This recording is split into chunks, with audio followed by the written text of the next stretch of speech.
क्योंकि सुदामा चरित्र की कथा को श्रवण करने से ही आपको द्वारका में भगवान कन्हैया का क्या स्वर था वो झलक दिखाई दे जाएगी। श्री सुखदेव जी बता रहे हैं कि हे राजन परीक्षित, जब भोजराज कंस का वध किया है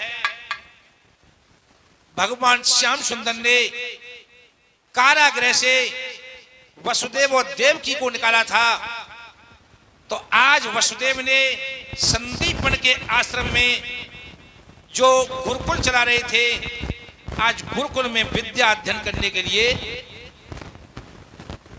भेज दिया है। जिस समय पर भगवान श्याम सुंदर रथ में बैठ करके श्याम सुंदर और बलराम जब रथ में बैठ करके एक घने जंगलों से गुजर रहे थे, उस समय भक्तों क्या दृश्य था बताऊं।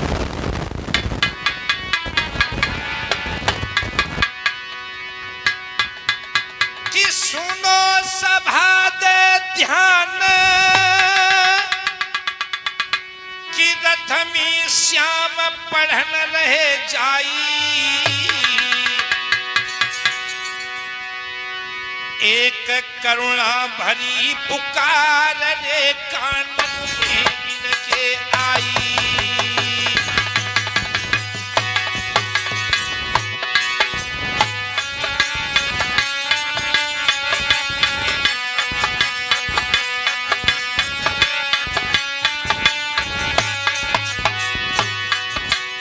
जब घने जंगलों से होकर के रथ गुजर रहा था कन्हैया और बलराम का, उन जंगलों से एक रोने की आवाज आई। आवाज क्या थी? मर नैयो प्राण बचाई, पास मर आई, प्राण घबराई, प्राण घबराई। रथ श्याम ने लोलुक पाई रे, फिर पास पहुंच गए जाई।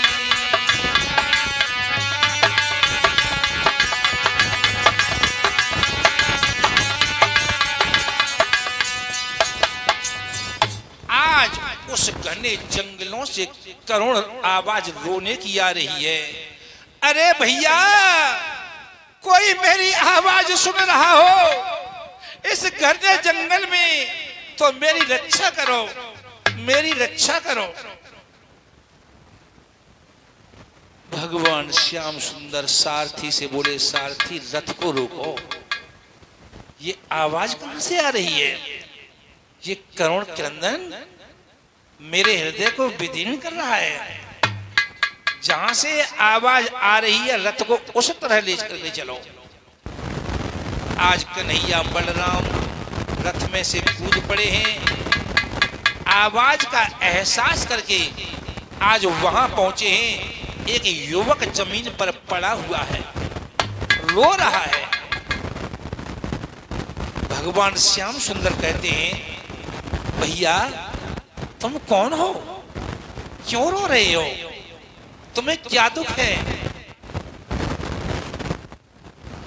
वो युवक जो बच्चा था, उनकी हम उम्र था, कन्हैया की हम उम्र था, बोला, भैया मेरे पैर में कांटों लगी गए हुए वीरन, बहुत दर्द है रे हुए। यदि हो सके भैया तो मेरी रक्षा करो, मेरे या कांटे को निकाल दो वीरन, मैं तुम्हारा जिंदगी भर एहसान नहीं मानूंगा। भगवान कन्हैया ने उस युवक को, उस बच्चे को जो उन्हीं की उम्र का ही है, अपनी गोद में बिठा लिए हुए है। आज हाथ से पैर को टटोलने लगे हैं तो क्या देखते हैं कि कांटा बहुत गहरा चुभा हुआ है। भैया कांटा है आपके पैर में, बहुत गहरा है। बलराम भैया पास में कोई बबूल का पेड़ है, देखो उस बबूल के पेड़ से एक कांटा तोड़ करके लाओ। कांटे को कांटे से निकालने लगे हैं। उस युवक को लिटा लिया है अपनी गोद में अपने घोंटों पर उस युवक का पैर रख करके वो कांटा निकाल रहे हैं, लेकिन कांटा हाथ से पकड़ में खींचने में नहीं आ रहा है। आज भगवान श्याम सुंदर ने अपने दांतों के सहारे से उस कांटे को खींचा है, रुधिर बह रहा है। आज सुदामा से कहने लगे, भैया कांटा निकल गया, कुछ आराम हुआ? कि हाँ भैया, अब कुछ दर्द कम हुआ मेरे। बीरन बैठ जाओ और देखो खून निकल रहा है, इस अंगूठे को यहां दबा लो, थोड़ी देर दबाए रखो, कहीं खून ज्यादा न निकल जाए। आज सुदामा को कुछ धैर्य बना है, पीड़ा कम हुई है। भगवान श्याम सुंदर पूछने लगे हैं, बीरन एक बात पूछो भैया, क्या नाम है तुम्हारा? भैया मेरा नाम सुदामा है। अच्छा, वर्ण से तो ब्राह्मण मालूम पड़ रहे हो, क्योंकि यज्ञोपवीत आपके गले में पड़ा हुआ है। कि हाँ भैया, मैं वर्ण से ब्राह्मण हूं मैं। चलो ठीक है, कोई बात नहीं।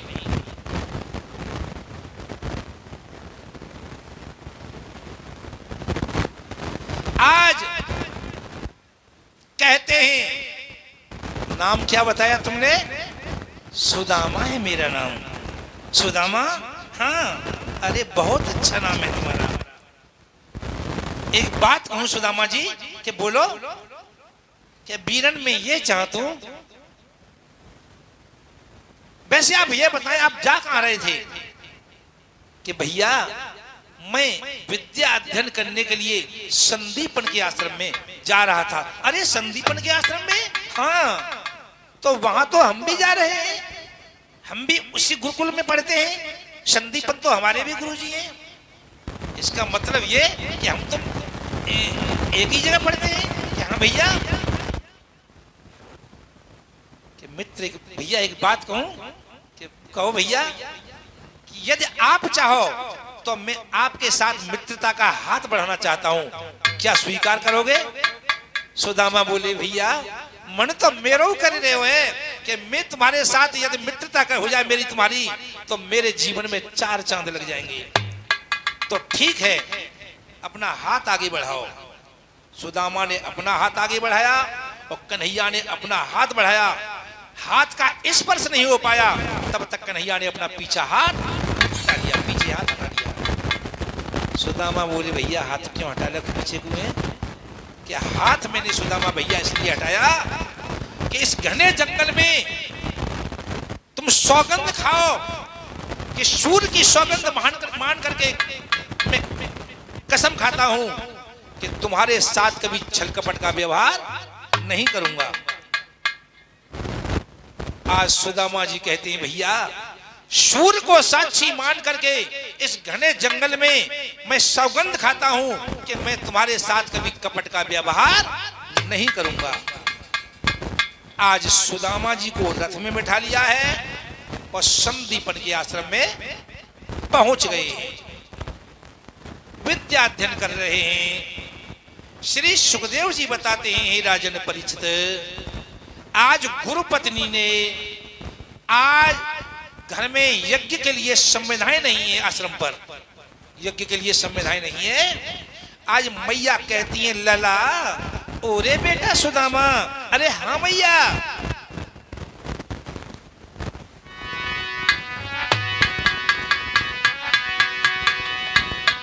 अरे यो कहने लगी रे गुरु मात, बेटा सुन ले मेरी बानी।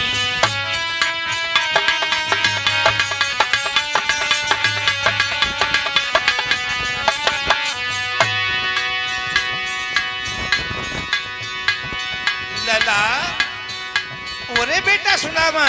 अरे हाँ भैया जी, बेटा कुल्हाड़ी है मेरे हाथ में और कुल्हाड़ी लेके तुम जंगल को चले जाओ। और बोली, घर ईंधन को ना ठिकानो, बेटा तुमको बन में जानो घर धन को।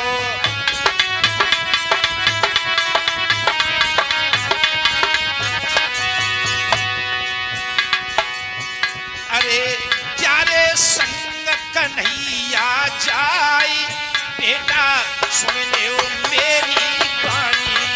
प्यारे संग संवरिया जाई बेटा सुन ले मेरी वाणी।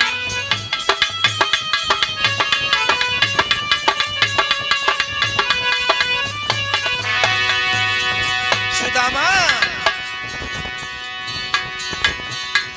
कन्हैया को तुम्हारे साथ भेज रही हूं। और बोली मैया हाथ कुल्हाड़ी लाई कछु भुने चनौले आई। मैया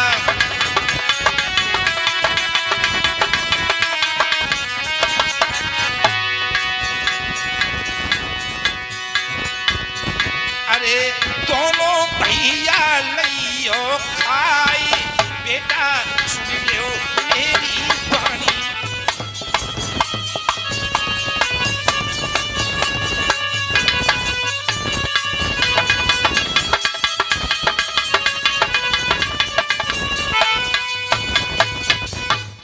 आज बोलिए लला कन्हैया को तुम्हारे संग भेज रही हूँ। और जिस चनाए कछु थोड़े से या पोटली में, और बेटा भूख लगे बेटा तो दोनों भैया जुल मिल के खाए लियो। आज सुदामा और कन्हैया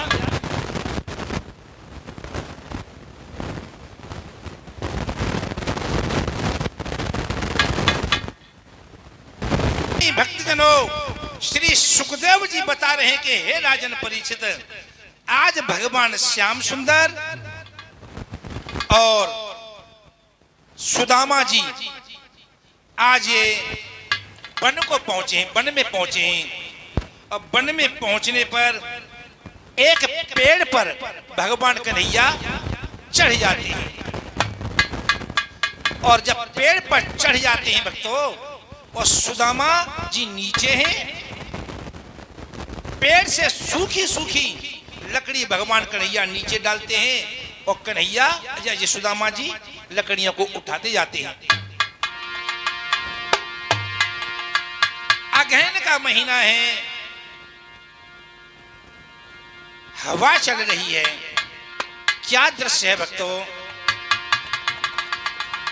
पेड़ के तले दोनों कुमार सर्दी से सिकुड़े जाते हैं।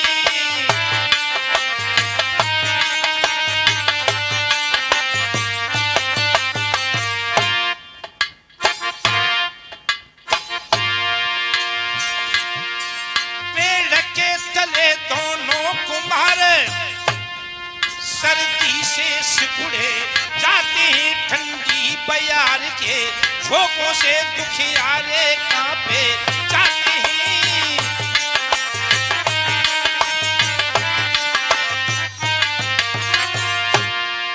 पूर्वाई हवा चल रही है, कुछ बूंदें भी पड़ रही हैं।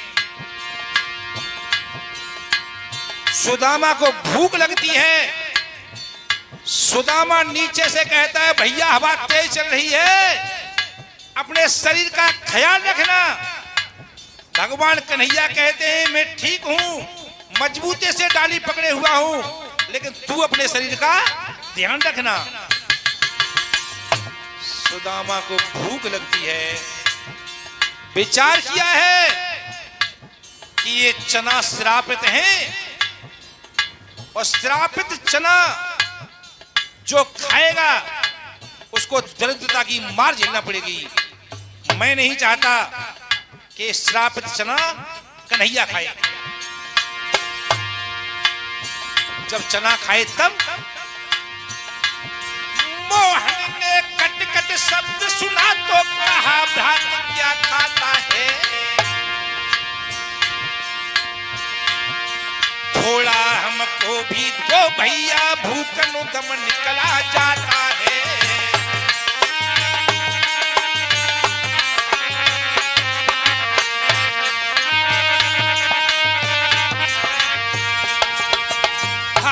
भक्तजनों, आज सुदामा ने एक मित्र का कर्तव्य निभाया है। मित्र भक्तों वो होना चाहिए कि मुसीबत को अपने ऊपर ले ले। श्रापित चना थे, उन चनों को कोई खाता, उसे दरिद्रता की मार झेलनी पड़ती। सुदामा भी कोई साधारण आदमी, साधारण ब्राह्मण नहीं था। वो समझ गया कि कन्हैया मेरा मित्र है, यदि कन्हैया ने ये चने चब लिए तो फिर कन्हैया को दरिद्रता की मार झेलनी पड़ेगी। मैं अपने जीते जी चाहे इस दुख को मैं सहन कर सकता हूं, लेकिन कन्हैया को दुख नहीं पहुंचने दूंगा। पर तो मैयू कुनाई, जिस मैया ने जो चना दिए थे, वो कथा एक अलग से कथा है। मैया को भी पता नहीं था कि ये चना श्रापित है। श्री सुखदेव जी बताते हैं कि हे राजन परीक्षित, जब कन्हैया ने कटकट की आवाज सुनी, अरे भैया सुदामा, अरे हाँ भैया, अरे बीरन कछु खाए रहे हो, ऐसी मालूम पड़ रही है तू कुछ खा रहे हो। सुदामा बोले भैया मैं कुछ खा नहीं रहा हूं। फिर आवाज कैसी आ रही है? आज सुदामा बोले भैया वही या मोकू ठंड सतावती है रे, दसों दाती मेरी बाजती है भैया।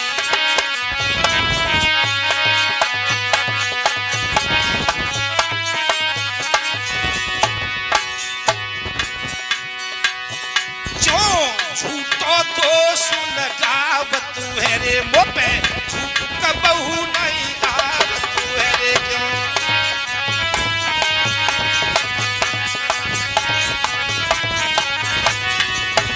भैया मैं कुछ खा नहीं रहा हूं, मेरे ऊपर झूठा इल्जाम मत लगा। ठंड की वजह से मेरे दांत कपकपा रहे हैं, वो आवाज तेरे कानों तक पहुंच रही है। भगवान कन्हैया ने विचार किया, वाह रे सुदामा, अरे सुन के रे पानी रे आज रे सखा की, अरे काना कयो रे है करारे खाई।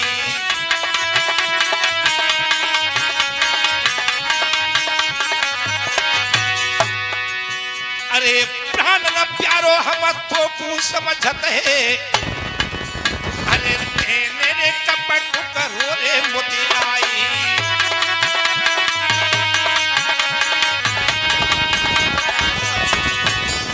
आदरणीय भक्तजनों, आज भगवान श्याम सुंदर विचार करते हैं, ओरे सुदामा तू वही है कि सूर्य को साक्षी मान करके तूने कसम खाई थी, मन में विचार किया है कि मैं कभी तुम्हारे साथ कपट का व्यवहार नहीं करूंगा।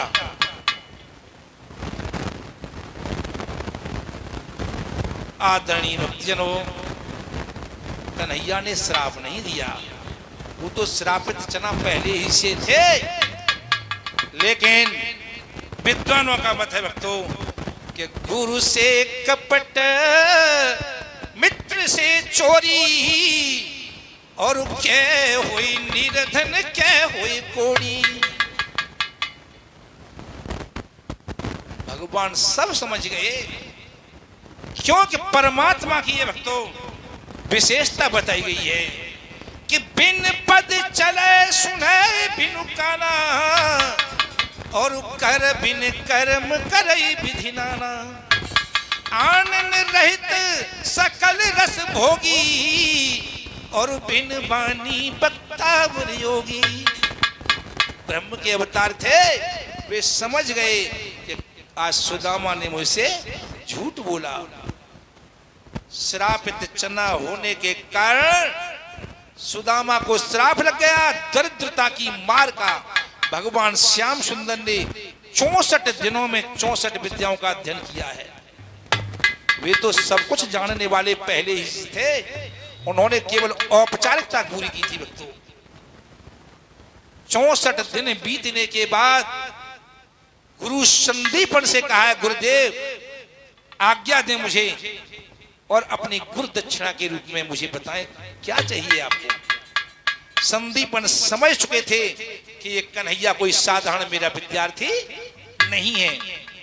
लला बेटा कन्हैया, यदि तू वास्तव में गुरु दक्षिणा के रूप में मुझको कुछ देव चाह रहे हो बेटा, तो मेरा एक पुत्र था, समुद्र में स्नान करने के लिए गया था, उसे किसी राक्षस ने निगल लिया है। और कन्हैया मैं मानता हूं कि तू भी कोई साधारण नहीं है। या तू चाहे कन्हैया तो मेरे पुत्र को वापस ला सकता है। आज कन्हैया ने समुद्र में जो शंखासुर नाम का एक दैत्य था, जो उस बच्चे को निगल गया था, आज शंख के रूप में रहता था, शंखासुर राक्षस को मारा है।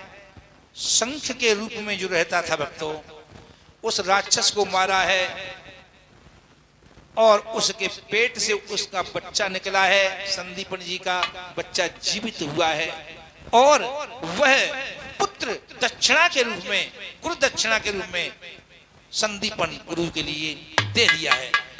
उस जो शंख था, शंख को भगवान कन्हैया ने अपने पास रख लिया है और वही शंख, जिस शंख का नाम था पंचजन्य, आज उस शंख को अपने पास रखा है। आज विद्या अध्ययन करने के बाद ये मथुरा को चले गए थे और मथुरा के बाद में कालई वन का वध हुआ, जो मैंने पहले बताया, द्वारकाधीश बन गए हैं वहां जाकर के। इधर तो भगवान श्याम सुंदर द्वारकाधीश बन गए थे।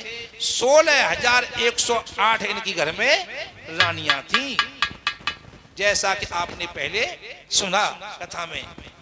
इधर तो भगवान श्याम सुंदर द्वारका में रह रहे हैं और इधर सुदामा जब अपने घर पहुंचे, धीरे धीरे समय बीता और समय बीतने पर सुदामा का विवाह एक सुशीला नाम की लड़की के साथ हुआ।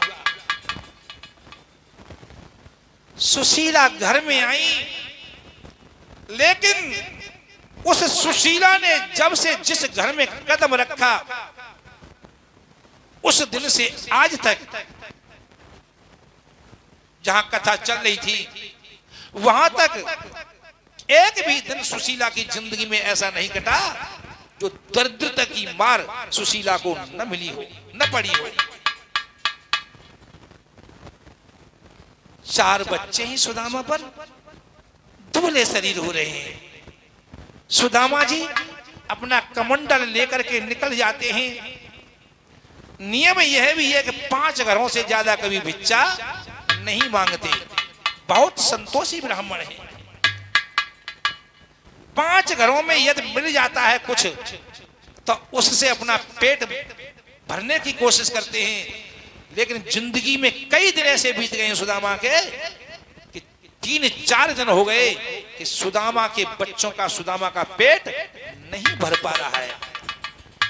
सुदामा के छोटे छोटे बालक जब कमंडल लेके आवते हैं सुदामा जी, तो दौड़ के कमंडल पे भाज के पड़ते हैं कि आज कमंडल में कछु है क्या जनना है। छोटा भैया पूछे तो भैया आज कछु कमंडल में निकाल है या ना है, कुछ आटा थोड़ा बहुत है या ना है। बड़ा भैया कहता है भैया आज भी इतना आटा नहीं है कि 2-2 रोटी कम से बांट में आ जाए। ये दिन थे सुदामा के। और लिखा विद्वानों ने, दिन भर बेचारे द्वार द्वार दाता दाता चिल्लाते हैं।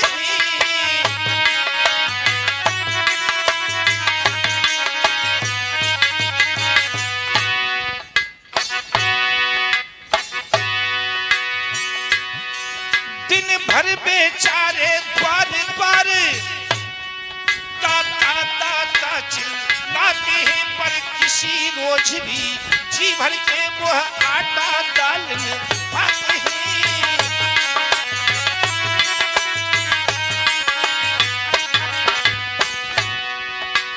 कई दिन बीत गए हैं सुदामा के बच्चों को भूखे रहते हुए। जो मट्ठा मिला तो नमक नहीं, जो नमक मिला तो मट्ठा नहीं, तो घर मांगी 10 घर मांगी, लोटा भरे आपको मिलत नहीं।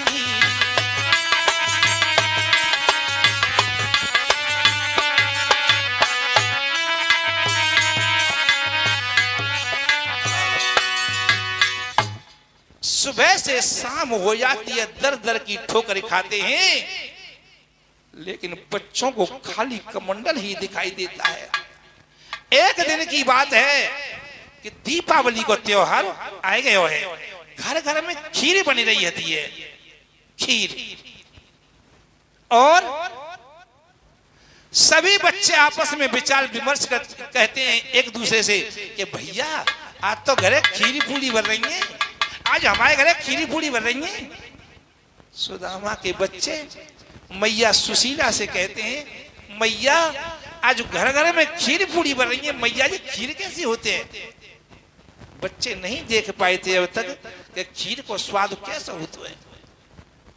आज मैया सुशीला गरीबनी के यहाँ से थोड़े से चावल लाई है, का उन्हें दूध दे रहे हो है, और मैया खीर बनाए हुए बैठ गई है। थोड़े से चावल थोड़ा सा दूध, आज बालक घेर घेर के चूल्हे पे बैठे गए कि आज तो भैया खीर खाए हुए मिले, आज देखते हैं खीर का स्वाद कैसा होता है। चूल्हे पे बैठे के कब बन के तैयार हुए, और 22 समय पे एक ब्राह्मण देवता ने आवाज लगाई है कि माता भिक्षाम देही।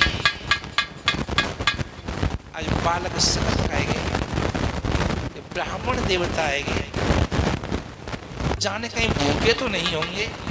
ब्राह्मण देवता ने सुशीला से कहा कि मैया सुशीला बहुत जोर की भूख लगी है, कछु हो तो नहीं खवाए दे। आज मैया को इधर तो अपने बच्चों का ख्याल है और इधर अपनी गृहस्थी धर्म का ध्यान है। आज ब्राह्मण देवता को बुलायो है, अपने आंगन में बिठाए ले है, और जो भी प्रसाद था खीर के रूप में आज मैया खिला रही है। बालक टकटकी लगा के देख रहे हैं कि जन नेकद बचेगी क्या जन नहीं बचेगी। और मैया सुशीला बच्चों को देख रही है, टकटकी आंखों को देख रही है कि मेरे बालक खीर के इंतजार में बैठे हुए हैं। तो आज मैया की आंखों से आंसुओं की धारा बह रही है। इधर अगहन पूस का महीना, रात्रि में टूटी सी झोंपड़ी में सुदामा अपने बच्चों के साथ रह रहे हैं। रात्रि में वर्षा होने लगी है, पूरी रात भीगते हो गई है सुदामा जी के लिए। भूखा पेट है, शरीर पर वस्त्र नहीं है, शरीर दुर्बल है। आज सुदामा ठंड के मारे कप कपाए रहे हैं, कप कपाने भाई शरीर को। मैया जब सुशीला देखते हैं तो आज हृदय विदीर्ण है रहे हुए है और सोच रही है, अरे परमात्मा ऐसा मैंने तेरे का बिगाड़ हुए रे।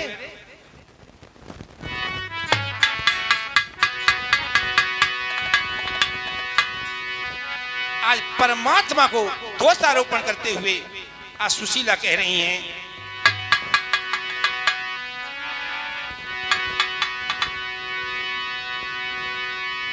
विधाता कहर बिगाड़ो, गति करी गई सबरी राती।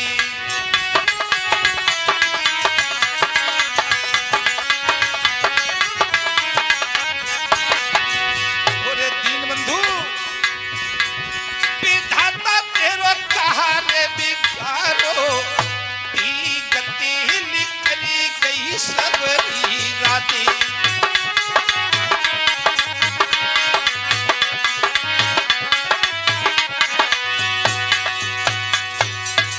परमेश्वर ऐसा मैंने तुम्हारा क्या बिगाड़ा। ललन को सूखो सबरो गात, देख की छाती फाटी जाती। पेट नहीं भरत हमारो, गति निकली गई सवरी राती।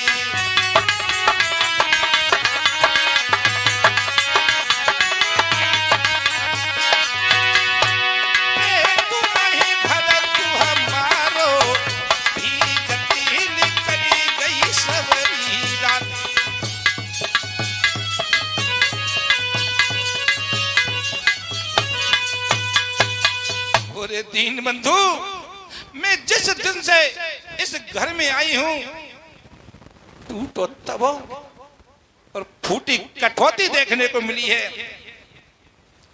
ऐसा मैंने क्या बिगाड़ा है तेरा? इधर तो भक्तों सुदामा जी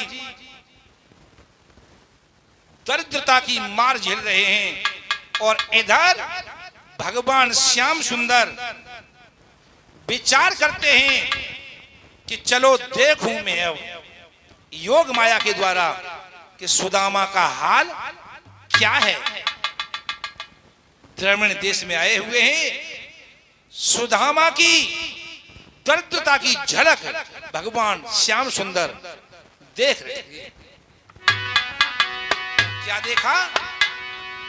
देखा बिन वस्त्र सुदामा है रे जाको सूखी रहो रे सबू जामा है दे।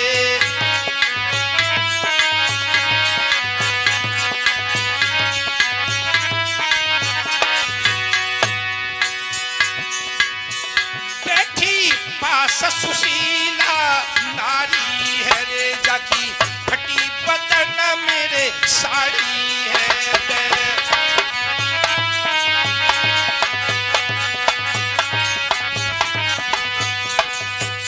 भगवान श्याम सुंदर देखते हैं कि सुदामा का शरीर सूखा हुआ है, हड्डियां दिखाई दे रही हैं।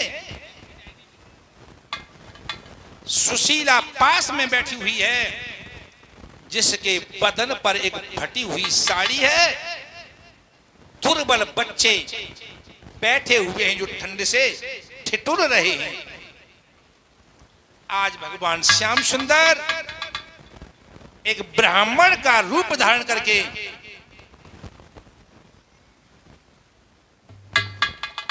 आते हैं और सुदामा जी के दरवाजे पर आकर के आवाज लगाते हैं, माताम भिक्षाम देही। आदरणीय भक्तजनों, घर में कछु न हुए गृहिणी के पास कोई ब्राह्मण देवता आ जाए तो डर लगता है कि मेरी घर की कहीं इज्जत न चली जाए।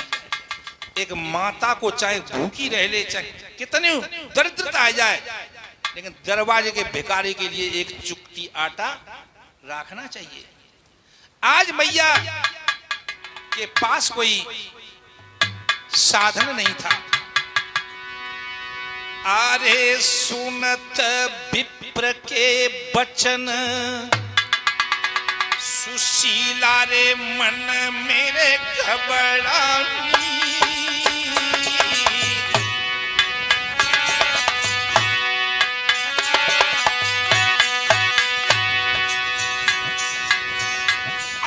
सुनत विप्र के बचन सुशीला रे मन मेरे घबरानी।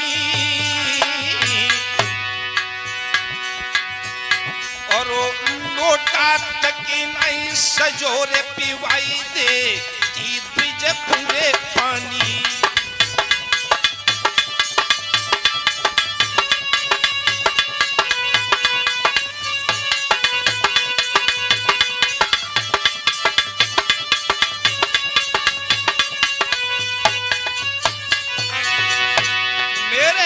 कोई सजा बर्तन भी तो नहीं है।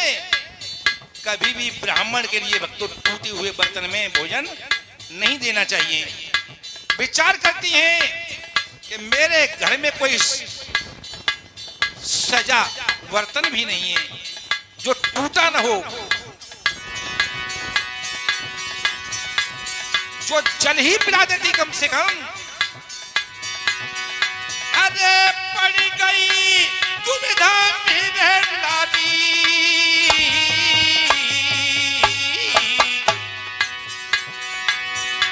अरे जो तू हाल बताई अभी क्या पति गिरे होई भारी। अरे जो तू हाल बताई अभी क्या पति।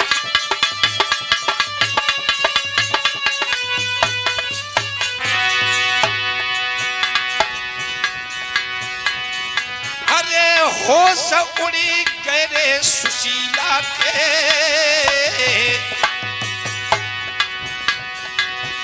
अरे हे प्रभु अपरंपार पार नहीं तेरी रे लीला के, अरे हे प्रभु अपरंपार पार नहीं तेरी रे लीला के।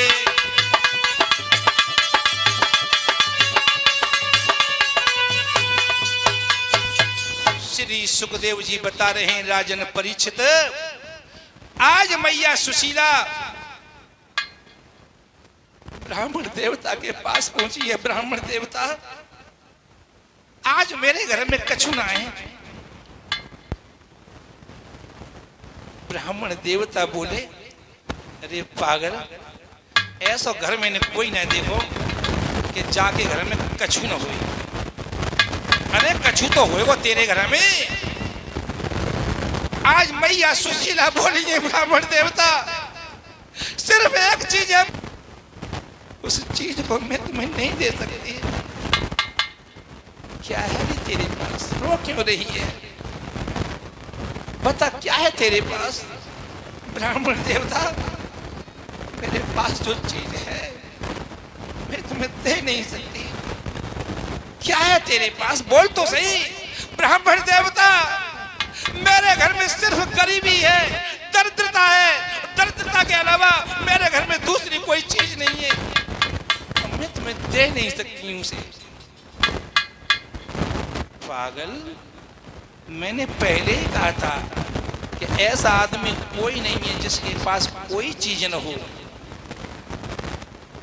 अगर तू दृष्टि धर्म की लाज रखना चाहती है तो सुशीला, दरिद्रता तेरे पास जो है उसी का संकल्प कर दे, मैं तेरी दरिद्रता को लेकर के चला जाऊंगा। आज मैया ने गृहस्थी धर्म को ध्यान करो है, मजबूर रह गई हैं। आज दरिद्रता का संकल्प, आज ब्राह्मण देवता कोई और नहीं थे भक्तों, कन्हैया थे। दरिद्रता का संकल्प कर दिया है, लौट के आई है। जो सुदामा इंतजार देख रहा है कि आज मेरी पत्नी दरवाजे पर जो ब्राह्मण खड़ा हुआ है, आज कैसे निपट करके आएगी, उससे क्या कहेगी। सुशीला से सुदामा जी बोले, सुशीला क्या कहा, कैसे संतुष्ट किया तुमने ब्राह्मण देवता को? आज मैया सुशीला बोली, स्वामी मेरे पास था ही क्या, जो दे देती। एक चीज थी मेरे पास, मैंने वो दे दी। चीज क्या थी सुशीला तेरे पास? स्वामी मेरे पास दरिद्रता थी, और दरिद्रता के अलावा मेरे पास दूसरा कोई साधन नहीं था। मैंने ब्राह्मण देवता के लिए दरिद्रता का संकल्प कर दिया। सुदामा बोले, सुशीला तूने ये क्या कर दिया पागल? दरिद्रता तो मेरे भैया कन्हैया की धरोहर थी, और तूने धरोहर को एक ब्राह्मण के लिए दान में दे दिया। बेखबर धरती पर गिरो, सब हो सतन मन को गयो, हालत बलम की देखी कर दिल कांपी कामिनी को गयो।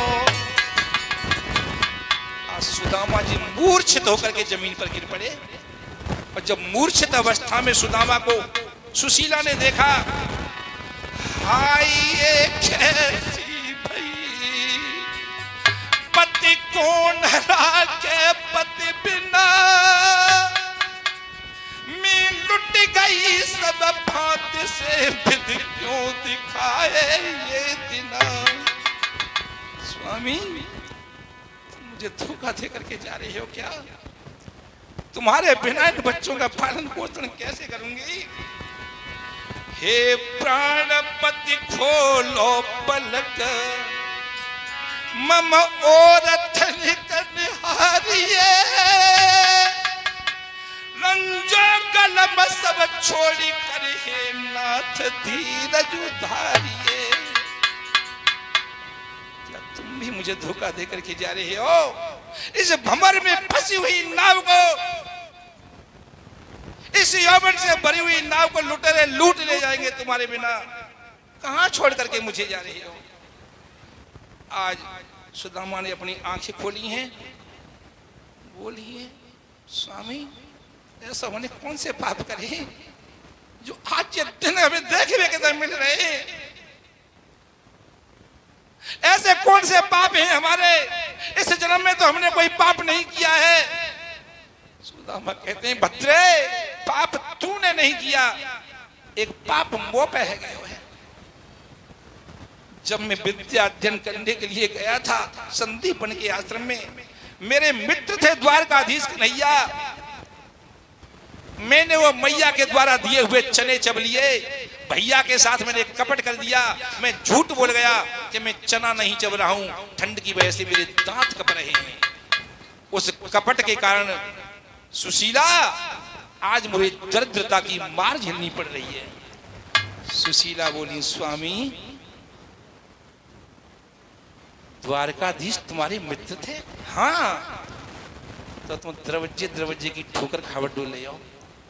अरे दरवाजे की ठोकर खाने से तो भला ये अच्छा था कि तुम द्वारकापुरी एक बार चले जाते और अपने प्रायश्चित की, पापों की क्षमा मांगते, उन पापों का प्रायश्चित करते उनके सामने जाकर के, तो वे तुम्हें क्षमा कर देते।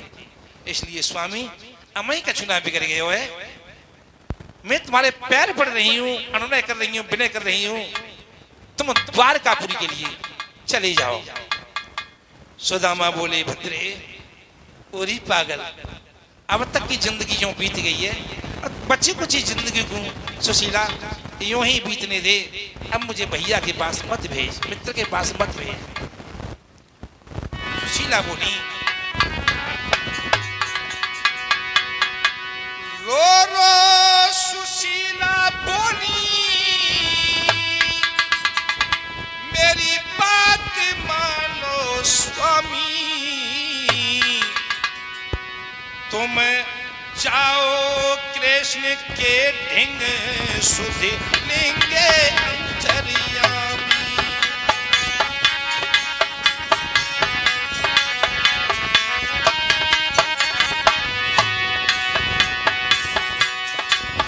रो रो सुशीला बोली मेरी बात मानो स्वामी, कृष्ण के ढिंग सुध लेंगे अंतर्यामी।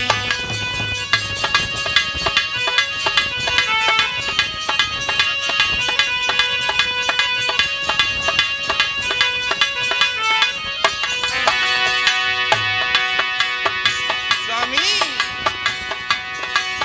दर दर की ठोकर प्रभु का फिर भी अच्छा,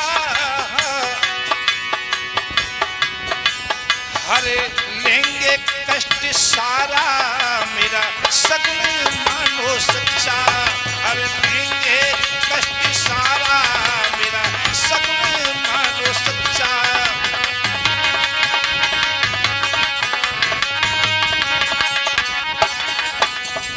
स्वामी चले जाओ, गोदों सवा मिल तो भरे पेट, तो ना चाहत दध दूध मिठोती, अरे या घर तैन गई कबहू पिए टूटो तबो और झूठी कठोती।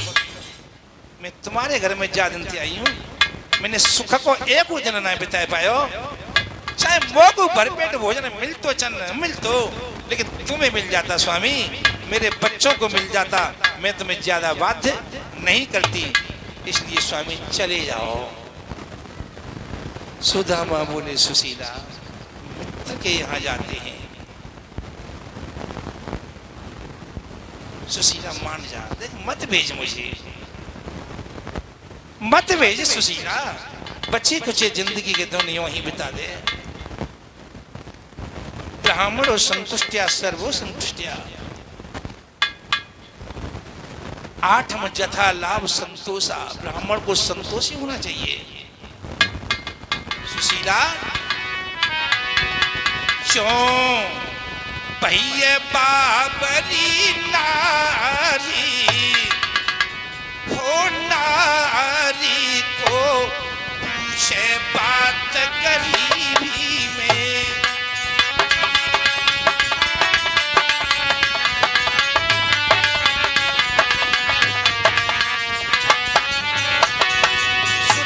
सुशीला क्या गरीबी में कोई काऊ का साथी नहीं हो तुरी?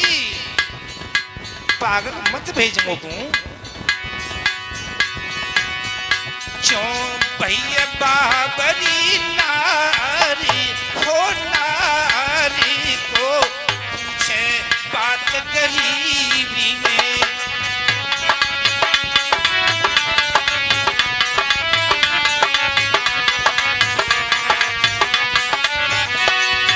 सुशीला अरे जो मेरी श्याम समरिया ले तो जो मेरी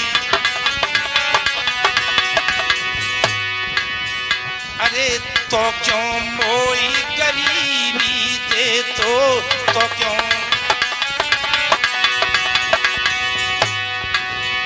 निक मन में करो विचारो विचारो को पूछे बात गरीबी में।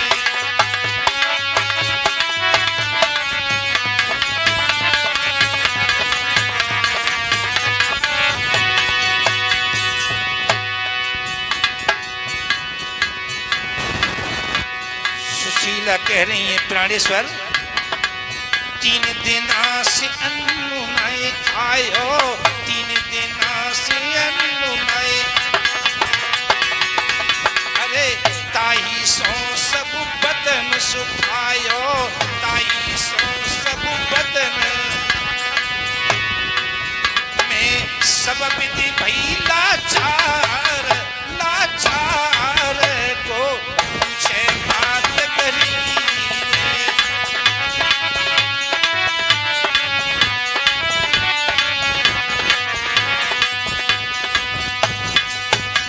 सुशीला ने कह दिया है स्वामी मैं तुम्हें ज्यादा बात नहीं करती 3 दिन से तो मेरे पेट में अन्न का दाना नहीं गया है। आखिर मैं भी पेट वाली हूँ अब दिन मुपये गुजर नहीं रहे चले जाऊं। ज्यादा वाक्य कर दिया है। सुदामा जी कहते हैं पूरी पागल सुशीला यदि किसी मित्र के यहाँ गुरु के यहाँ जाते हैं तो कुछ भेंट के लिए कोई न कोई चीज होनी चाहिए और तेरे घर में पागल कछु ना आए। अगर मैं चलो ही गयो तो भैया के पास खाली हाथ कैसे जाऊंगा कन्हैया के पास? तो स्वामी का व्यवस्था को मैं बनाई रही हूँ।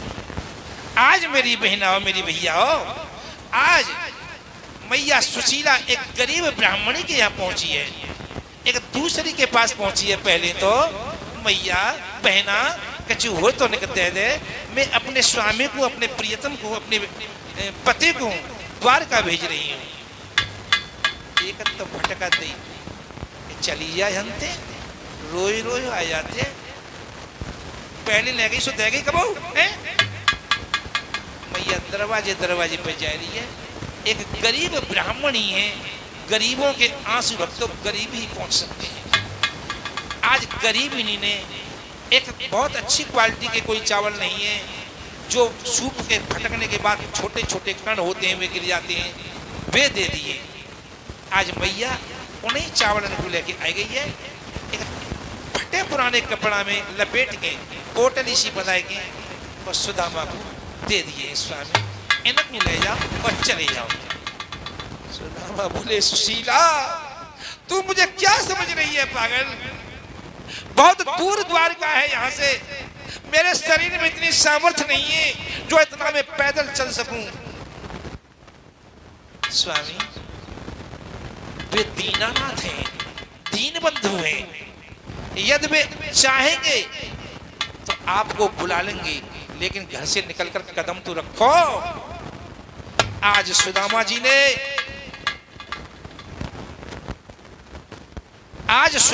ने भक्तों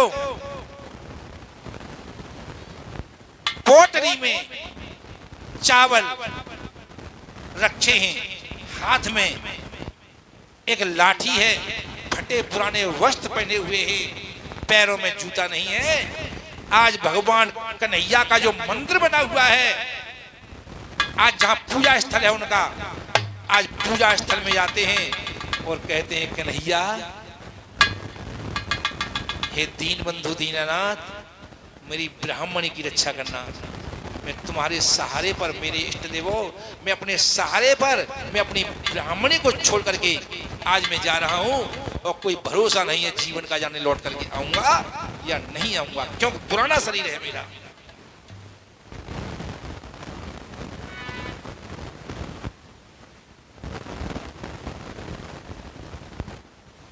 आज सुदामा जी निकल के जा रहे हैं और रास्ता में जहां पर सूर्य छिपा है वहीं लेट जाते हैं, और लेटते समय पर भक्तों एक गीत गाते गाते आज सुदामा जी अपनी आंखें बंद कर रहे हैं सोने के लिए और कह रहे हैं, ओरे कन्हैया, अरे ले चली अपनी डगरिया, बंसी पारे सांवरिया, ले चली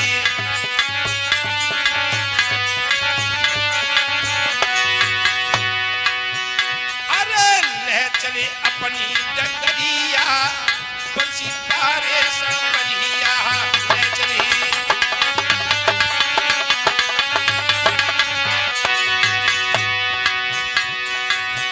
हरे काली काली रे घटारे घिरी है,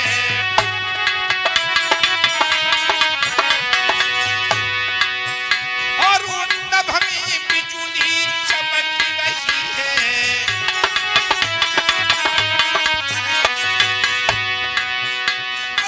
बरसे बरसे पैरी बदरिया, बंसी पारे सांवरिया, बरसे।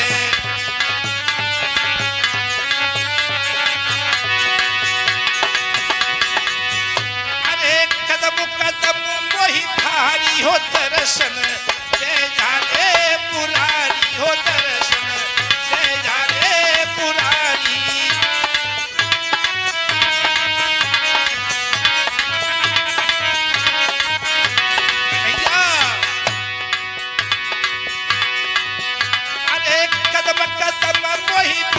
हो दर्शन, जय जाने पुरारी हो दर्शन, जय जाने पुरारी।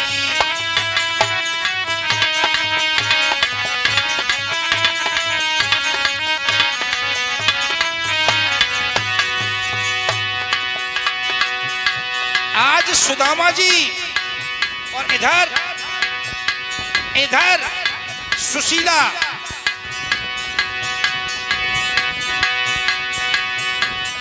कान्हा हो कान्हा हो, कन्हा मैंने बुलायो नहीं आयो, कन्हा मैंने बुलायो नहीं आयो।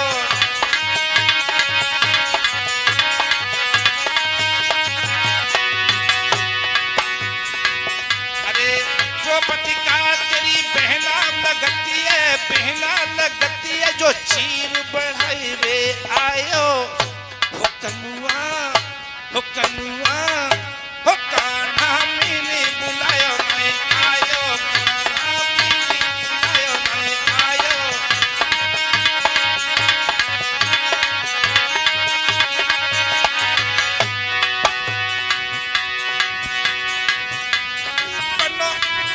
तू बनो फिर सरताज, बोल तेरी खोलूंगी सांवरिया, तू बनो फिर सरताज, बोल तेरी खेलूंगी सांवरिया।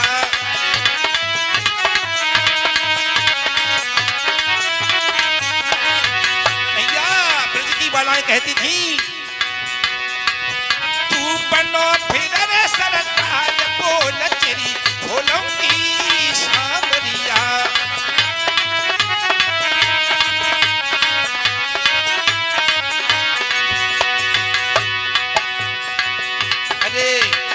देवकी का तेरी मैया है सुन सांवरिया, देवकी तो तेरी मैया है सुन सांवरिया।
वाली बनी जाऊं।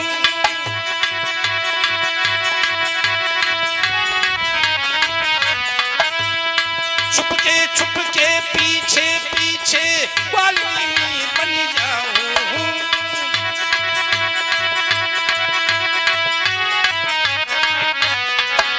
वालिया बनी जाऊंगी, वालिया बनी जाऊंगी, वालिया बनी जाऊंगी, वालिया बनी जाऊंगी। हो कान्हा की दीवानी बनी जाऊंगी, कान्हा की दीवानी बनी जाऊंगी।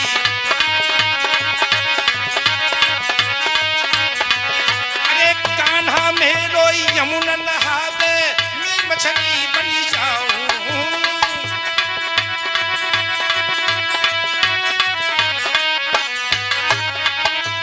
चुपके पैरों में उनके ही लगी जाऊं।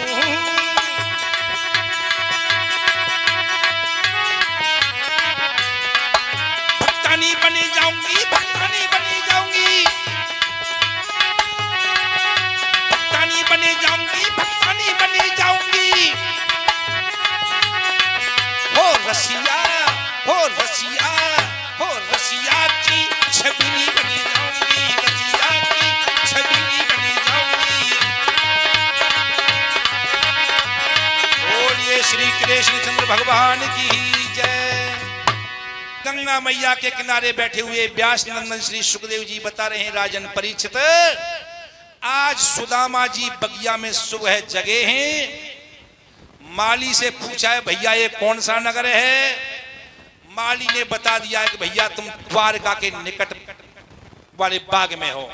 द्वारका के निकट वाले बाग में? हाँ, मैं द्वारकापुरी के पास आ गया। भैया मैं कहीं सपना तो नहीं देख रहा हूं माली? कि नहीं ब्राह्मण देवता, सपना नहीं देख रहे हो, ये द्वारका है, तुम्हें कहां जाना है? कि मुझे द्वारकाधीश के यहां जाना है। गलियों गलियों में भटक रहे हैं और कह रहे हैं, सुदामा जी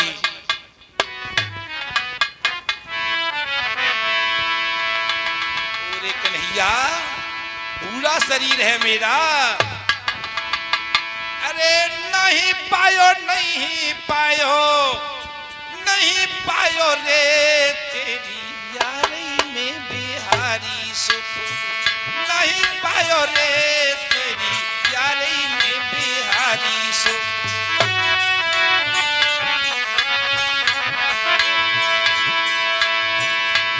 अरे नहीं पायो, नहीं पायो, नहीं पायो रे तेरी यारी में बिहारी सुख।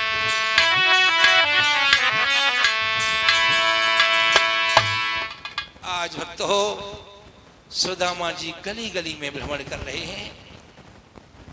आज पता पूछते पूछते आज भगवान श्याम सुंदर का जो महल थे, महलों के पास पहुंच गए। द्वारपाल दरवाजे पर खड़े हुए हैं। द्वारपालों से कहा है, भैया क्या ये नगर जो है, इस नगर में कन्हैया जो रहता है, क्या उसके भवन यही है? द्वारपाल कहने लगे, कहां से आया? भाग पीछे। कहां जाएगा? कि कन्हैया के पास जाऊंगा। Hello hello. पहरेदारों ने जब बताया है कि शीश पगा न जगा तन में प्रभु जाने को आहे बसो के गिरामा, जब भगवान कन्हैया ने सुदामा का नाम सुना है तो नंगे पैर ही दौड़ करके भग चले हैं। आज सुदामा जी को अपने गले बिठाया है, लगाया है, सिंहासन पर अपनी जगह पर बिठा लिया है। भरपूर स्वागत भगवान कन्हैया ने सुदामा जी का किया है। दुर्बल शरीर है, पैरों की बिबाइयां जो फटी हुई थी, आज पैरों की बिबाइयों को देख करके कहते, भैया इन पैरों के कांटों से ही हमारी तुम्हारी मित्रता बनी हुई थी, और आज तुम्हारे पैरों की बेबाइयां फटी हुई दिखाई दे रही हैं। भैया रुक्मिणी से पानी मंगवाया है भगवान कन्हैया ने पैर धोने के लिए, लेकिन पानी परात को हाथ छुओ नहीं, नैनन के जल सो पग धोए। कथा को भक्तों संक्षेप में कहते हुए आज भगवान श्याम सुंदर ने सुदामा के पैर धोए हैं। आज हास परिहास की कुछ बातें की है। भैया क्या शादी हो गई है? कि भैया मेरी शादी तो है गई है। कि इन्हें जी बता तेरे घर में जितनी बैठी है पूरा भवन तेरे घर रहे हो जिनको पार परोस की है क्या बनी है? कि भैया 16,108 है। 16,108। हाँ तेन तो यार भैया हमको शादी में बुलाए भी नहीं। कि भैया सब शादी ऐसी है भाई, जल्दी के चक्कर में बुलाने का समय ही नहीं था। हास परिहास की कुछ बातें हुई हैं। आज कहा है भैया यदि तुम आए हो तो भाभी ने बेचना कछु जरूर कछु भेजो होएगो। ये भैया कछु ना भेज, भैया कछु ना है। अरे भैया कछु तो लाए होगे। सुदामा कहते हैं वीर मैं कछु नहीं लाया, क्योंकि सुदामा तो जी समझ रहे हैं कि इतने बड़े वैभव में मेरे 2 मुट्ठी 3 मुट्ठी चावलों का क्या मान होगा। आज भगवान कन्हैया ने कहा है कि भैया तुम्हारी बगल में क्या है? झटका मारा है, बगल में से वो चावलों की पोटली निकाल ली है। भगवान श्याम सुंदर ने 2 चना मुट्ठी खाए हैं, 2 मुट्ठी चावल खाए हैं। मानो 2 मुट्ठी चावल के खाने के साथ साथ ही आज सुदामा को अपने जैसा ही वैभव दे दिया। सुदामा कुछ दिन तक रहे हैं, उनको विदा किया है, लेकिन सुदामा ये नहीं समझ पाए कि मुझे इन्होंने क्या दे दिया। चलते समय पर विचार कर रहे हैं कि यदि 1 रुपये दे दो 16,108 में तो मेरी गरीबी दूर रह जाएगी। लेकिन भगवान कन्हैया ने जाते समय पर हाथ जोड़ करके प्रणाम कर दिया है। सुदामा समझ रहे हैं कि मेरी मेहनत बेकार गई, वे समझ नहीं पाए कि पूरा वैभव इन्होंने वहां भेज दिया। आज जैसा वैभव इनका यहाँ था वैसा ही वैभव सुदामा जी को सुदामापुरी की नगरी में मिल गया है। उनकी दरिद्रता दूर हो गई है। श्री सुखदेव जी बता रहे हैं राजन परीक्षित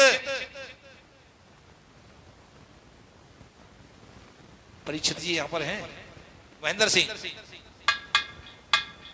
महेंद्र सिंह मेरी आवाज, हाँ बैठे हो। एक फूल लेकर के आओ। फूल मिल जाएगा कहीं? फूल मिल जाएगा कोई फूल? हाँ एक फूल मिल जाए तो लेकर के आओ और बैठो वहीं पर। श्री सुखदेव जी बता रहे हैं राजन परीक्षित, आज भगवान श्याम सुंदर ने जो पांडवों के पक्ष में जो युद्ध लड़ा था कौरवों से, युद्ध तो नहीं लड़ा था उन्होंने, लेकिन सारथी बनकर के भूमिका निभाई थी। गंधार ने श्राप दे दिया था, और कन्हैया तूने मेरे स्वपुत्रों का वध करवा दिया है। मेरे रहते, मैं एक अभागिन मां रहते तेरा भी वंश समाप्त हो जाएगा। ये श्राप दे दिया था। भगवान कन्हैया ने नारद जी से कहा था, नारद जी मुझे गंधारण का श्राप भी पूरा करना है। परीक्षित जी अपने पास रखें से। ठीक आदरणीय भक्तजनों, आज भगवान श्याम सुंदर ने अपनी माया के द्वारा जो भगवान कन्हैया का नाती था जिसका नाम था सांब, यमुना के किनारे पर दुर्वासा ऋषि तपस्या कर रहे थे। सांब अपने साथियों के सहित जनाना रूप धारण करके पेट से कढ़ाई बांध करके और दुर्वासा ऋषि के पास पहुंचे। सांब के साथी थे, वे कहने लगे दुर्वासा इसके पेट से क्या बच्चा जन्म लेगा, लड़की होगा या लड़का होगा। ये लड़के बिगड़ गए थे क्योंकि श्राप काम कर रहा था गंधारण का। आज दुर्वासा ऋषि ने कहा कि इसके मूसल पैदा होगा। मूसल कहते हैं धनकुटा से, और जब कढ़ाई खोली गई तो धनकुटा यानी मूसल निकला। और कह दिया था दुर्वासा ने, यही मूसल तुम्हारे यादव वंश का विनाश कर देगा। डर गए ये यादव लोग। बात बात पर झगड़ा हो गया आपस में ही। तिघारा नाम की इन बच्चों ने उस जो मूसल था, मूसल को घिस करके समुद्र में फेंक दिया। इसकी जो चोब बची हुई थी उसे भी समुद्र में फेंक दिया। नीचे मूसल में चोब लगी हुई होती है लोहे की, उस चोब को मछली निकल गई। उस मछली को एक व्याध पकड़ करके ले गया, मछली का पेट फाड़ा गया और उस व्याध ने वो लोहा भगवान कन्हैया को व्याध ने अपने पास रखा। आदरणीय भक्तजनों, उस बाण पर लगा लिया। इधर आपस में ये लड़ने लगे हैं। जो मूसल घिस घिस करके समुद्र में फेंका था उससे तिघारा नाम की एक घास पैदा हो गई जिसे गांव में पटेरा बोलते हैं। आज उनको उखाड़ उखाड़ करके वे तलवारें बन गई और आपस में युद्ध हुआ। और जितने भी कन्हैया के वंशज थे, आप लोग सोचते होंगे कि कन्हैया के वंशज यदि मर गए तो अब यादव कहां से आए, लेकिन कन्हैया से पहले और भी तो यादव थे। लेकिन कन्हैया के नीचे जो श्रेणी थी वे आदमी मर गए, लेकिन कन्हैया के ऊपर और भी तो वंश चल रहे थे यादवों के। आदरणीय भक्तजनों, आज इस तरह से यादव वंश का संहार हुआ है। कन्हैया आज गौलोक धाम जाने के लिए अपनी तैयारी कर रहे हैं। जरा नाम के एक व्याध ने, भगवान कन्हैया बैठे हुए हैं एक कदम के वृक्ष के नीचे, पैर पर पैर रख करके। उस व्याध ने हिरण समझ करके, उनके पैर में पद्म था, हिरण समझ करके और एक बाण मारा है, पद्म फट गया है। गौलोक धाम जा रहे हैं। उद्धव कहते हैं प्रभु आप जा रहे हो तो तुम्हारे अनुयायी कैसे रहेंगे? कि उद्धव चिंता मत कर, मैं गौलोक धाम जा रहा हूं और सूक्ष्म रूप से भागवत में प्रवेश हो रहा हूं। जो मेरे भक्त भागवत सुनेंगे उनके हृदय में मैं उतर जाऊंगा। भगवान कन्हैया गौलोक धाम चले गए हैं। इधर संध्या का समय था और संध्या के समय पर भक्तों आज ये महाराजा परीक्षित को सुखदेव जी कथा श्रवण करा रहे हैं और कह रहे हैं कि हे राजन परीक्षित, तक्षक आने वाला है। क्यों? 7 दिन का श्राप लगा हुआ था। आज भक्तों तक्षक आ रहा है। धन्वंतर ऋषि आ गए हैं। धन्वंतर ऋषि आज परीक्षित को बचाने के उद्देश्य से आ रहे हैं।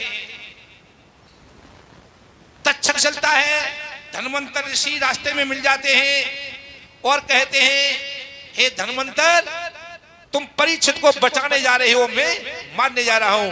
हमारे तुम्हारे 2-2 हाथ यही हो जाएं। आज धन्वंतर ऋषि कहते हैं इस वृक्ष को यदि तुम सुखा दोगे तो फिर तुम सुखा करके दिखाओ अपने फुसकार मार के और मैं इसे हरा भरा कर दूंगा। तक्षक ने फुसकार वृक्ष में मारी है। धन्वंतर ऋषि ने अपनी निगाह दृष्टि डोलाई है और वह वृक्ष हरा भरा हो जाता है। तक्षक समझ जाता है कि जब तक धन्वंतर रहेंगे तब तक मैं परीक्षित को नहीं डस पाऊंगा।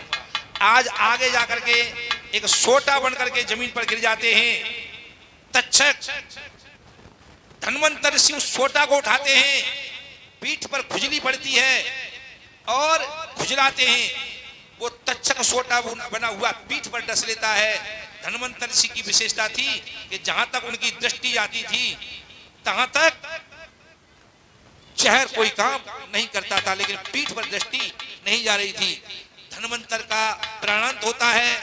आज तक्षक चला है भक्तों और महाराजा परीक्षित से भगवान ये सुखदेव जी बता रहे हैं हे राजन परीक्षित, यह पाप ताप संताप अभी दिन दूने बढ़ते जाना है। राजाओं को इससे ज्यादा आगे अंधेर मचाना है। अब कलयुग आ रहा है परीक्षित, उनके द्वारा यह पाप ताप आप ही नाश हो जाएगा। मौसम की तरह लोक में फिर सतयुग सुराज ले आएगा। कलयुग के बाद फिर से सतयुग आएगा। तक्षक आ रहा है। परीक्षित सावधान। एक बात और बताओ भक्तों कि जिस आदमी की मौत सर्प के काटने से होती है उसे निश्चय ही नरक में जाना पड़ता है। परीक्षित डरो मत। क्या डर रहे हो? डरना मत। शास्त्रों की बात है, जिस आदमी की मौत सर्प के काटने से होती है उसे निश्चय ही नरक में जाना पड़ता है। लेकिन भगवान कन्हैया ने विचार किया था कि परीक्षित पांडव वंशी है और मैं इसे नरक में नहीं जाने दूंगा। इधर श्रृंगी ऋषि का श्राप भी पूरा होना था। जैसे एक कमरा के दो दरवाजे हों, एक कमरा के दो दरवाजे हों, एक कमरे में चोर बैठा हो, सिपाही लोग उस चोर को पकड़ने के लिए आए और जैसे ही सिपाही लोग कमरा में प्रवेश करें, ठीक उसी समय चोर दूसरे दरवाजे से निकल जाए।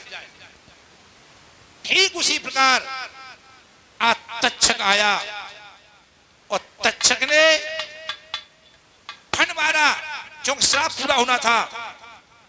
उससे पहले ही सुखदेव जी ने तक्षक को अपने पास बुलाया। परीक्षित महाराज आगे बढ़ो।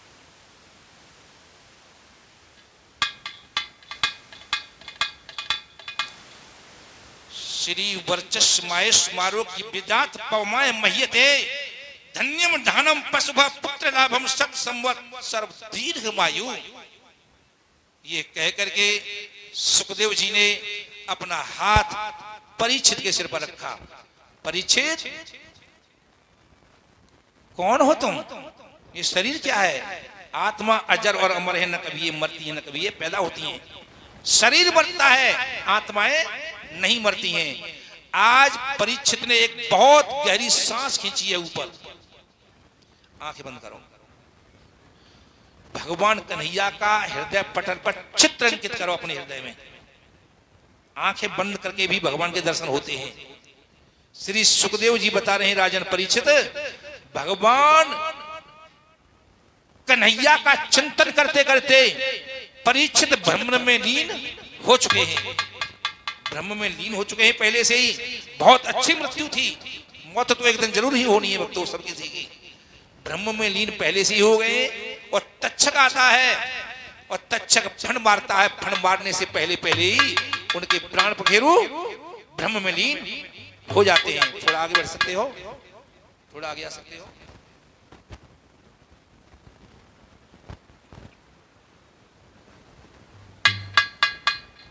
इस ओर कथा की शांति थी, लगता था चंदन माथों पर, फूलों में छिपकर सर्पराज पहुंचा राजा के हाथों पर। ना कतक फूल जाते जाते जा पहुंचा काल महीपत का, तक्षक द्वारा जो ही देहांत हुआ महीपत का। तक्षक ने डस नहीं पाया। तक्षक इसके फन मारने से पहले ही पहले तक्षक डस लेता तो परीक्षित को नरक में जाना पड़ता, लेकिन नरक में नहीं, स्वर्ग से एक विमान आया और विमान में बैठ करके महाराजा परीक्षित स्वर्ग को चले गए। बोलिए परीक्षित महाराज की जय। थोड़ा इधर उधर टहलो, बाद में यहां आकर के बैठ जाओ। आदरणीय भक्तजनों, इस तरह से मैंने जैसी भी मेरी टूटी फूटी भाषा शैली थी, मैंने आप लोगों को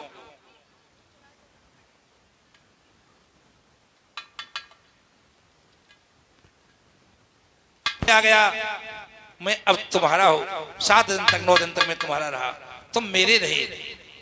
मैंने भक्तों जानबूझ करके तुम्हारे यहाँ 9 दिन तक रहा, 9-10 दिन तक रहा। मैं जानबूझ करके मैंने कोई ऐसा शब्द नहीं निकाला कि आपको अप्रिय लगा हो। फिर भी यदि सेवक से कोई भूल बन गई हो तो अपना सेवक समझ करके भक्तों मुझे क्षमा कर देना, क्योंकि मैं भी कोई बहुत बड़ा कथावाचक नहीं हूं। मैं आपका आभार व्यक्त करता हूं, जैसी भी मेरी कथा रही, आप लोगों ने बड़े प्रेम पूर्वक मेरी कथा को श्रवण किया। मुझे ऐसी उम्मीद भी नहीं थी। जिन माता बहनों ने मेरा इतना सम्मान किया, आपके घर की मैंने रोटियां खाई, बड़े प्रेम पूर्वक आपने मुझे भोजन दिया। ये हमारे रमेश चंद्र जी बैठे हुए हैं, वैदिक। किसी भी कथा की शोभा भक्तों बुजुर्गों से भी होती है। इस सभा में बुजुर्ग न हो तो उस सभा की कोई शोभा नहीं है। जो बुजुर्ग लोग यहाँ इस कथा में आए हुए हैं, उनका मैं आभार व्यक्त करता हूं कि आपने अपने हमें दर्शन दे करके मेरी कथा में 4 चांद लगाए। हमारे रमेश चंद्र जी वैदिक जी प्रतिदिन आते रहे हैं, 50 रुपए 100 रुपए चुपचाप मुझे दे करके चले जाते हैं। मैं परमात्मा से प्रार्थना करूंगा, हे परमात्मा, हे दीन बंधु दीनानाथ, जिन सभी भक्तों ने मेरा जो सहयोग दिया, हे दीन बंधु दीनानाथ, इन भक्तों को सुख देना, शांति देना, धन देना, दौलत देना, जो धर्म क्षेत्र में इनके हाथ यूं ही आगे बढ़ते रहे। आज भी इन्होंने मुझे भक्तों 100 रुपए दिए हैं और हमारे साथियों को भी 50-50 रुपए इन्होंने दिए हैं। रमेश चंद्र वैदिक, मैं तो भक्तों यही कहूंगा, हम जैसे भी थे आपके थे, थोड़ी बहुत हमारी कथा अच्छी लगी हो तो हो सकता है आप लोगों ने तालियां बजा करके मेरा स्वागत किया और बताया कि कथा आपको पसंद आई।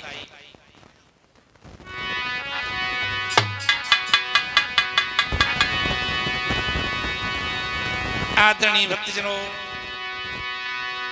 हम रमते फकीर कहू दिन याद करोगे, हम रमते फकीर कहू दिन याद करोगे।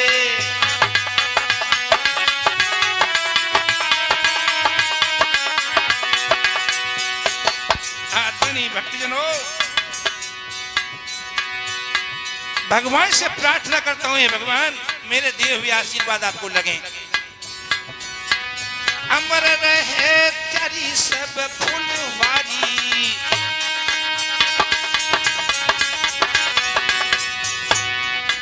रक्षा करी प्यारी रे बनवारी,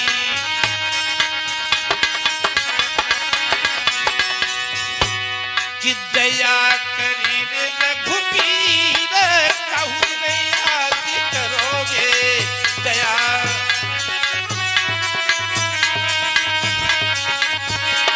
अरे हम रमते फकीर कहू नहीं याद करोगे।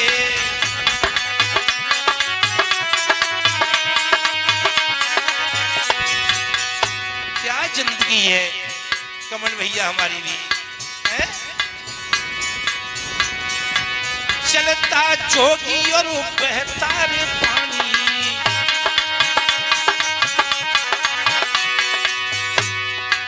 हम सब की है यही रे कहानी।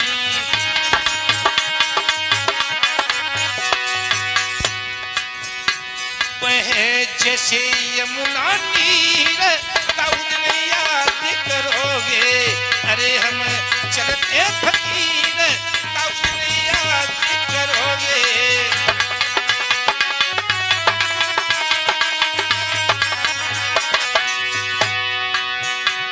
क्या जीवन है हमारा भी, आज कहां कल वहां है ठिकाना। आज भोजन हमने आपके घर खाया, कल का कोई पता भी नहीं है, कल जाने कहां खाएंगे। आज आप लोगों के बीच में हो सकता है कल किन्हीं और के बीच में हो। आज यहाँ कल वहां है ठिकाना, जगह जगह पर खाना रे खाना।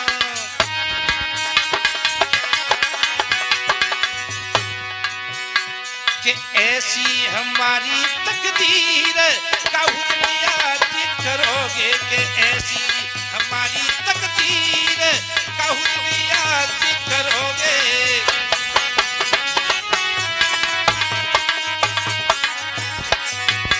आदरणीय भक्तजनों, मैं तो यही कहूंगा,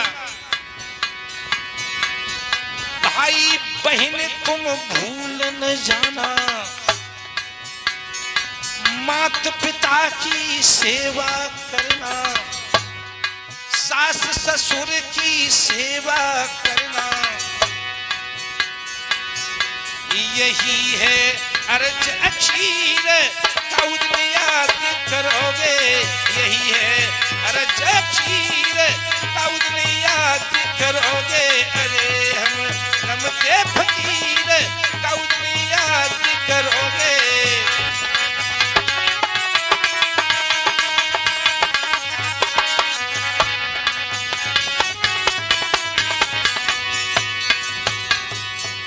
आदरणीय भक्तजनों, मैंने पहले भी कहा कि वैसे जानबूझ करके मैंने कोई ऐसे शब्द नहीं बोले जो आपको अप्रिय लगे हों, लेकिन फिर भी इस सेवक से कोई भूल हो गई हो तो क्षमा करना।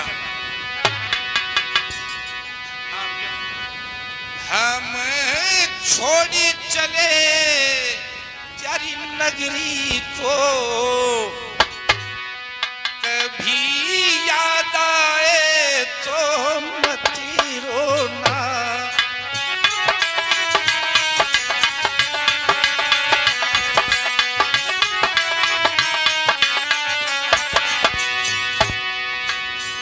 जिंदगी का कोई भरोसा नहीं है, न माने कब काल बली गाल पर तमाचा लगा दे।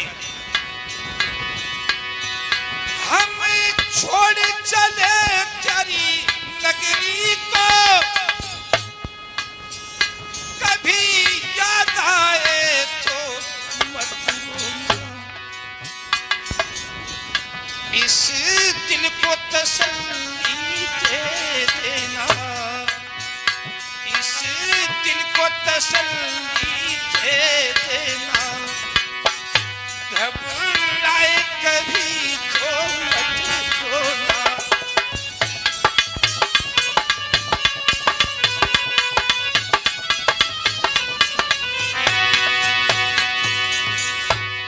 आदरणीय भक्तजनों, मैंने पहले भी कहा जिंदगी का कोई भरोसा नहीं है।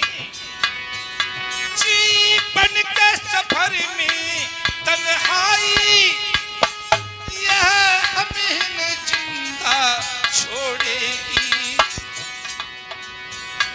मरने की खबर यदि मिल जाए, मरने की खबर यदि मिल जाए तो आंसू में बहा देना।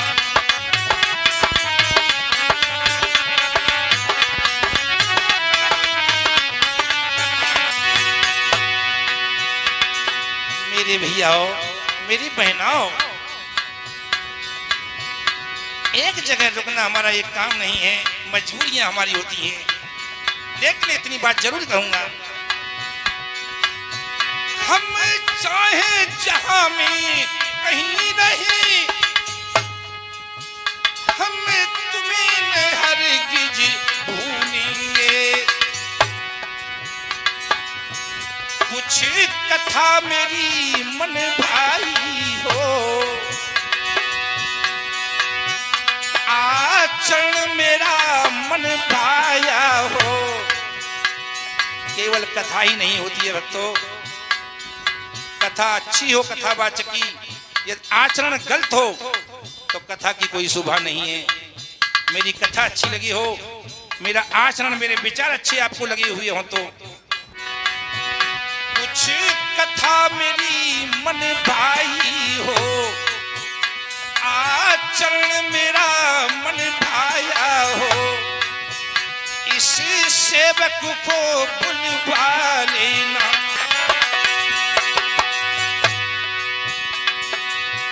हम छोड़ चले तेरी नगरी को, कभी याद आए तो मत रोना। इस दिल को तसल्ली दे देना, इस दिल को तसल्ली दे देना।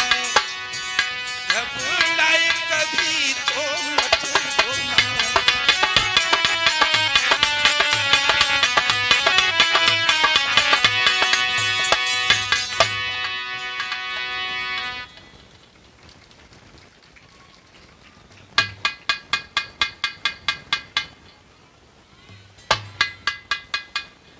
इसी के साथ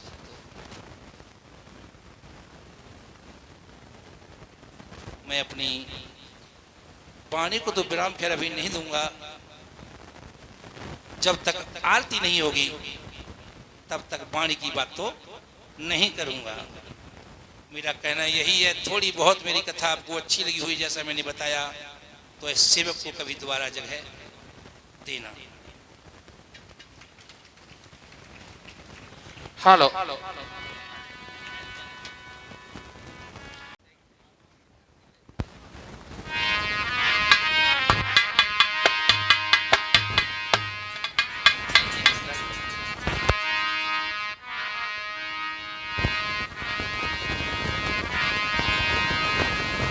श्री भागवत भगवान की है आरती, पापियों को पाप से है तारती।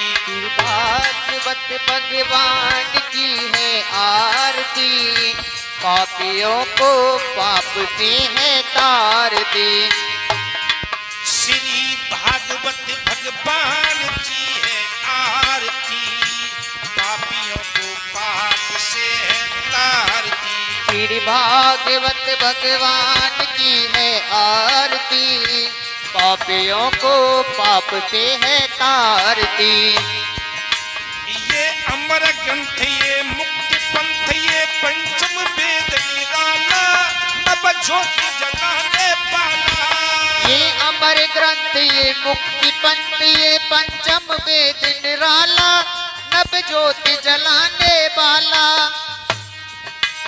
ये अमर ग्रंथ, ये मुक्ति पंथ, ये पंचम वेद निराला, नभ ज्योति जलाने वाला।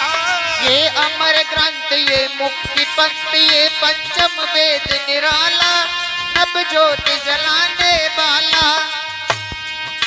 हरि नाम यही हरि धाम यही, हरि नाम यही हरि धाम यही है जगमंगल की आरती, पापियों को पाप से है तारती। श्री भागवत भगवान की है आरती, पापियों को पाप से है तारती। श्री भागवत भगवान की है आरती, पापियों को पाप से है तारती। श्री भागवत भगवान की है आरती, पापियों को पाप से है तारती। ये शांत गीत पावन पुनीत, पापों को मिटाने वाला, हर दर्श दिखाने वाला।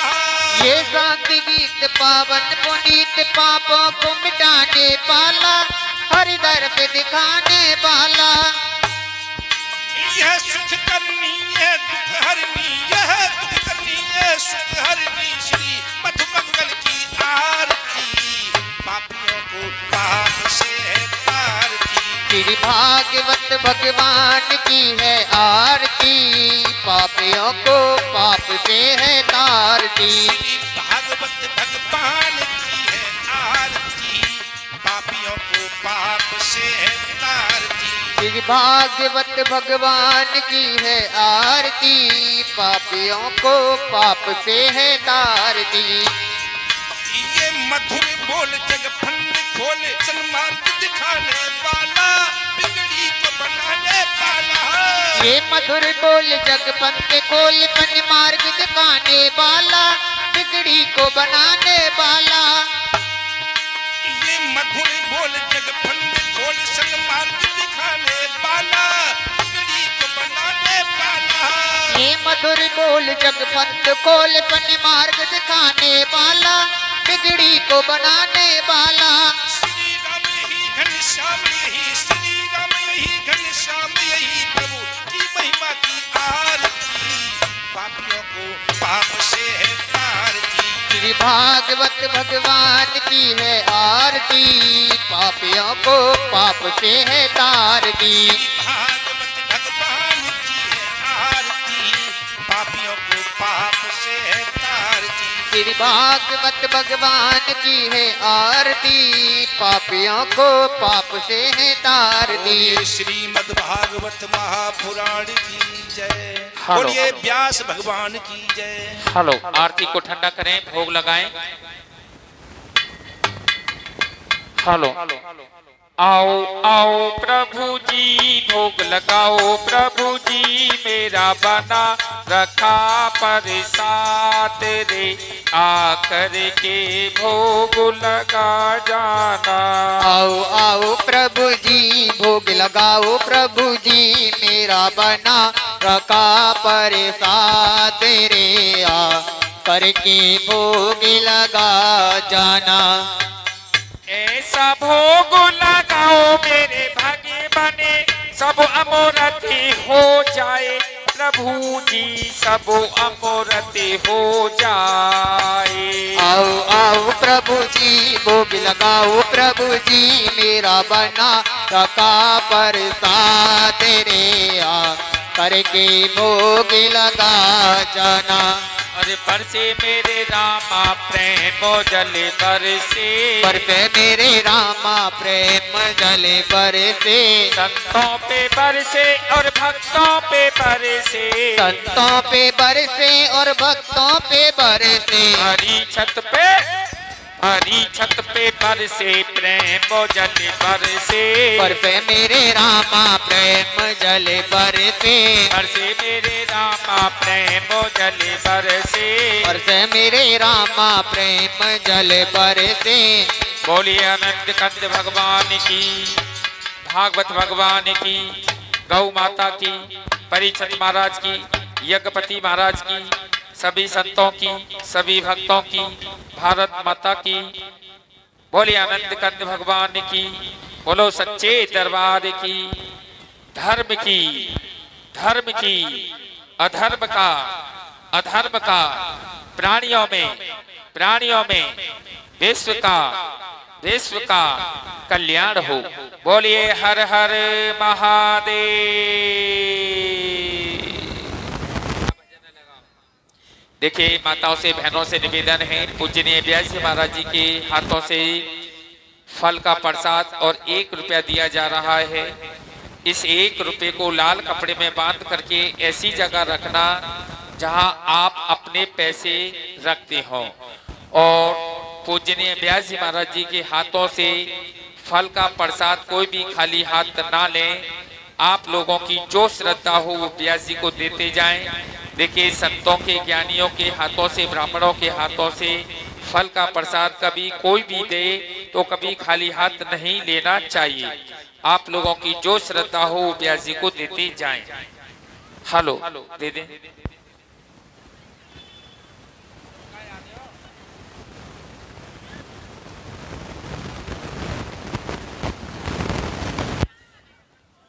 हेलो, कोई भी फल का प्रसाद खाली हाथ ना लें, जो श्रद्धा हो वो व्यास जी को देते जाएं।